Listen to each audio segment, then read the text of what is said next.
बलम् ऊर्ध्वं हयग्रीवमुखं शङ्खचक्रगदाधरम् देवं पञ्चमुखं रूपं हनुमन्तं महाबलम्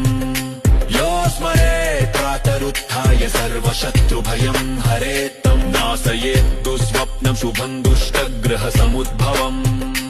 अविचाराणि सर्वाणि मन्त्रतन्त्राणि भूतले सापराढ्यन्न मुञ्चेत्तु